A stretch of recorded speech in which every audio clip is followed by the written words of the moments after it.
Hello, friends of the internet. I am thrilled to be here today with Kyle Hausmann-Stokes and Sean Quinn, the directors and producers and writers, actually, behind Yanqui, set to have its world premiere in Tribeca 2024's indie episodic Now lineup on Sunday, June 9th at 2:45 at the Village East Angelica. Um, if you're not familiar and just watching this interview, here's a brief synopsis. Yanqui about the aftermath of a one night stand and the ensuing pregnancy, leading a failed NYC entrepreneur and cat shelter volunteer to travel back to Argentina to prove he's not like his absent father. Sorry for that long introduction, but welcome, Kyle and Sean. Thanks so Good to much, be Austin, here. for having us. Yeah, man, thank you. And Yeah, it's no actually problem. it's no big deal. It's a weird title, but it's pronounced Yanqui. Or in Argentina, they have their accent down there, Castellano, so they call it Shanqui. But I think, what are we saying, Sean? On the Shanky board, but Oh, because I okay. live in Argentina, Austin, I'm actually drinking some yerba mate down here, the Oh, strong green tea. man. So yeah, down here it's Shanky, and that was always funny to me. But yeah, I guess up there in Tribeca we'll do Yankee, maybe. You're not drinking the bull testicle Uh, Not this time, no, no. this time? I mean, it Not looks this like the cup from the set. time. You, I you need to never get know. that. I need to find that one. Yeah, I know this is based on a true story, so I'll actually direct this to Sean first. How did, uh, are we calling it Shanky? How'd Shanky go from an idea to premiering in the Tribeca Now program? Yeah, actually, so I mean, the genesis is, the premise that I met an Argentine woman abroad in Barcelona, and she got pregnant, and I ended up moving to Argentina. And Kyle, who I know from studying abroad in Madrid years back, he had been to Argentina. He loves Argentina. He had been to Argentina before me, and it was his idea during the pandemic to write a show together about my story of how I ended up down here. Yeah, and talking about your both respective roles, you write, created, and produced. How did you juggle all those roles? Yeah, well, Kyle directed and then we co-wrote and co-produced. This was my first project co-writing with someone. So that was an interesting dynamic, getting to learn how to write with someone. well, and Sean has an interesting or a unique background. He's like a playwright and a novelist, not traditionally in film, at least not like we actually met at USC while I was at the film school. He was at a theater school there. It was really cool to collaborate. During COVID, it would just be Zoom sessions or phone sessions to outline it, have all the discussions, and then eventually get into pages. And it's funny, we wrote it, shared it with friends, got feedback, and then kind of put it in a drawer. The impetus was maybe fast forward a couple years, and I had a feature film that I had been working on, just kind of like waiting for that to take off. And I think we just had a window to just be like, you know what, this thing I think deserves to come to life. So jumped on an airplane with a bag of $15,000 in cash and just went down there to do it. So yeah. Awesome. Um, and I guess going back to the pandemic part of it, that actually brings up a question I had while watching. You shoot kind of a travelogue style, the trip to Argentina. How did I guess my first question, part of the question would be, how did that come about? How did you shoot it? Any insights about that would be awesome. Yeah, I love that question because I really want to share about this because it was not easy, but it was also kind of fun. And I did it once before. We stole it. It was guerrilla. It was non-sanctioned. But I did this once on a commercial where we just didn't tell anybody. We didn't ask permission, and we decided we were going to just steal it. In this case, we did it in reverse. You know, Rowan flew to Buenos Aires from New York. I was coming from LA. Sean already lived down there. We got down there, shot the thing over the course of 3 weeks, and then on the way home, I booked my flights with Rowan. Sean lives in Argentina, so he stayed there, but I traveled with Rowan and I had a whole shot list of kind of reverse order, imagining him traveling to Argentina. And, you know, these iPhones are great, you know, 4K, cinematic view, log. And I knew that there wasn't going to be sound. Poor Rowan, he was tired from the shoot, but I made him perform all the way home. And yeah, I think it really turned out. I mean, I appreciate that you noticed that. That's cool. Yeah, and I was sitting there thinking, I was like, there's no way they got an Arri Alexa or a big rig into like an airplane. Yeah. Could you imagine the stares? All the passengers being like, "Why is this guy got a Arri Well, Alexa? What's going on? A new MCU movie coming out?" Or I think we would be tackled by security, first off. probably. It's just so funny that, I don't know, we live in a time where there's so many creators and everybody's filming themselves. So I don't know. I think I kind of took advantage of the fact that everyone has been climatized to people being filmed.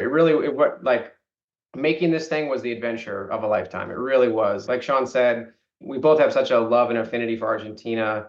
So to get to go down there, direct everything in Spanish. Sean and I were speaking Spanish all day, every day, all Argentinian crew. I mean, Rowan, myself, and Sean are the only Americans involved. Everybody else was Argentinian, and it was just the coolest, most beautiful. Yeah, and that actually answers another one of my questions. Is I was wondering, like, in the back of my mind, is like, is this like a New York set where it's like they've been dressed to look like Argentina? But no, I'm glad you guys actually went because that seems to be kind of going. I don't know. The way the dodo is, a lot of places are dressed up to look like other places. I was living down here. I've been living down here for the last 5 years.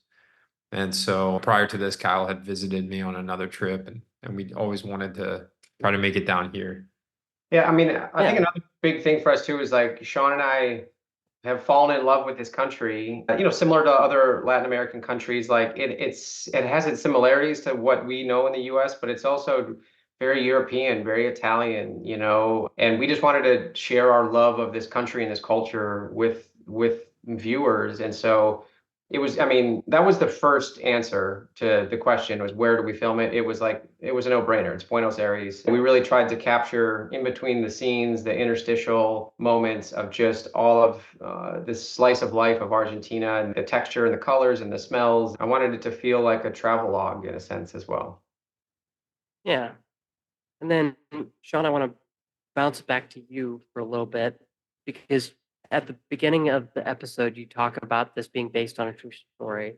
Was there ever a sense that you had to, I don't know, for lack of a better term, self-edit parts of the story that were kind of uglier, or, what was the process of adapting your life like? Yeah, I mean, I think definitely it necessarily becomes a little lighter than how it was because we wanted to make it a romantic comedy. And in a lot of ways, the real story was like that. But of course, it was more complicated and there are more stakes in real life of getting that news. Yeah. Uh, I guess we wanted to keep the tone lighter, and we had to combine certain elements to make it more expedient and to fit in a pilot. But yeah, much of it was the same reaction. I thought that the child couldn't be mine because I had tried to donate sperm twice, gotten rejected. And so I really did have that reaction that like it's impossible, you know. And I kind of always had at the back of my mind that I probably wouldn't be a father. So it was a shock, and that whole part was very true. Yeah. To be honest, that was the part that I thought was the comedic bit. That was like oh, we need this to have a funny moment in the taxi cab. Jumping off of that, you're talking about this kind of being a three genre show, for lack of a better term: romance, comedy, drama, all of it. Mhm. How did you kind of balance out those three genres that are kind of in direct opposition of each other at times? And that either of you can answer. You start, Yeah, I Sean. think yeah, maybe I can jump in first. I think the premise itself lends itself to comedy, right? So it's like Knocked Up, right? We've seen a version of this, and part of us, our comps is like this is similar to like a Knocked Up in Argentina, right? But with dramatic elements too. But so I think the comedy was kind of innate in the premise, and then the romance too. And we really wanted to explore the side of the mother, which is cool because it's like obviously I wasn't as connected to that part of the experience. So when we were writing it, we wanted to go and really delve into what was going on with the mother, what were her motivations, her challenges, and that added to the romance. I think that added to the drama. So it was just it wasn't really like something we sat down and were like, hey, let's put all of these elements together. I think it was pretty organic as it went. Yeah, I guess I would add, I'm almost always reminding myself to be entertaining. You know, what we're creating it's entertainment, it's escapism. We're telling a story, as pretentious as that sounds. And, you know, the world is drab enough. I feel like people want to tune into something that is relatable, but also is a little bit heightened, a little bit larger than life. Like a lot of the family that Josh encounters is pulled from my own family in Argentina, my host family down there. And it's just like these, you know, 3 clicks larger than life versions of them, like the brothers and the father. And yeah, like I said, I just really was cognizant in for the tone of the show, you know, because we are dipping into different genres, just to kind of have an even, a little effervescent, or just very something that's like very watchable, because I feel like there's enough, like I said, there's enough other heavy hitting stuff. We were really wanting to make a love letter to Argentina, but also have that love letter be well received by Argentinians. And I hope that it'll be received that way. Yeah, and I don't think it's pretentious. I think pretentiousness went out the window when it opens with, I can't remember which one of the before movies it is, but when Josh is watching one of the before Yeah. movies on his laptop, I feel like pretentiousness went out the window Right. as soon as I saw that. I'm like, okay. Man, none of that's, there's no true stories there, huh, Sean? Nothing there. I don't do anything like that. No, I don't watch those movies. Yeah. Some other folks have commented on that too, and that is a really nice moment. Yeah, those are, especially for folks that know those Linklater films, and they hit us pretty deeply. That's cool that you saw that, Austin. Yeah, for me, it's just people telling me that a movie's 10 years old now. And I'm like, I'm sorry, I feel like I saw that yesterday. Yeah. It's going to be turning 10 years old this year. Probably already is. But yeah, that's my version of that. But I guess jumping off the point of, you're talking about you didn't know a lot about the other side. And I kind of wanted to talk about the challenges of production and things like that. So, what would you say were the biggest challenges of the production? It could be anything, whether it be depicting, like you said, the other side of the situation that you didn't know much about, or anything. Well, in the writing process of it, I think it was important for Kyle and I to, at least kind of get some initial permission, let's say, from the mother, and just like kind of floated by her. And she really liked it. She read drafts, she had ideas for it, and she loved the finished pilot. But that was one thing I think I was really worried about, is like, Yeah. making it enough about our story, but also distancing it enough and giving Sophia, the character, different things than the real mother, and as well as Josh. I was incredibly worried about it, and maybe for different ways, because a different part of my life is doing like commercials. I've done a lot of docu-style stuff, real people, and people change. People's opinions change, their lives change. They might be into something one day, and then the next day it's too close to home. It's happened to me before. So I was holding my breath this entire time. And Sean and I really did take a leap of faith. We invested a lot of time in the writing of the script before sharing it with the real Sophia. That's not her name in real life, but we were hoping that she would give us her blessing, and she did. And like Sean said, we couldn't have made it without her. I think it's a fun thing to acknowledge that we couldn't have made the show without Sean's daughter being a little person in the world, and like the happy ending inspiration for this. So yeah, that was a big risk. Dude, on the technical side, there were so many hurdles. Like I don't even know where to start, but just to travel to Argentina and to speak the language barrier. I mean, you know, we're both fluent in Spanish. Mine is rusty. Sean's is fluent because he lives there, but it's still a barrier. And like all the vernacular of the film world is not stuff that you necessarily pick up. So there was that, and then just, when you film in different countries, the way the Russians do it is so different than the way like the Spanish do it. And then I just learned that Yeah. that the Argentinians, like, they have their way of doing things, and it's also funny how they hold up a mirror to us as Americans, as Schenkis. And I'm used to a very certain way that we do things, a lot of preparation, a lot of organization, things like that. I'm former military, so there's that side of my brain. And they do not all subscribe to that church, so to speak. But we got through it and we became a family. We shot this thing on a very, very indie budget, very much self-financed. And yeah, we got through it. It was very hot the entire time too. It was blistering hot. Oh, So I'm sure. Yeah, that was brutal. yeah. November here is like frigid, so my brain's trying to compute that, but I'm like, wait, hold on, different. You gotta switch it up. It's the opposite land down here. Yeah, The flip side of that, though, Austin, is the RGs, as we call them. They have an interesting relationship with the U.S.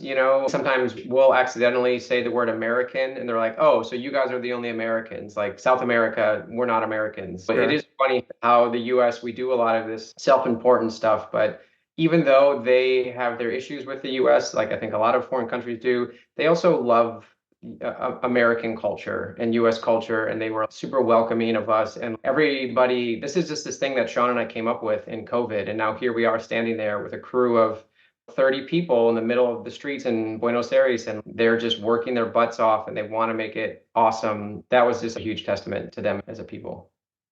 yeah, that's awesome. My last question's a bit of a three-parter, so apologies for the big, like, sandwiched question. But the first part of that, the final question is, what do you want audiences to walk away with? When people watch Shanky at Tribeca, how does it feel to be there?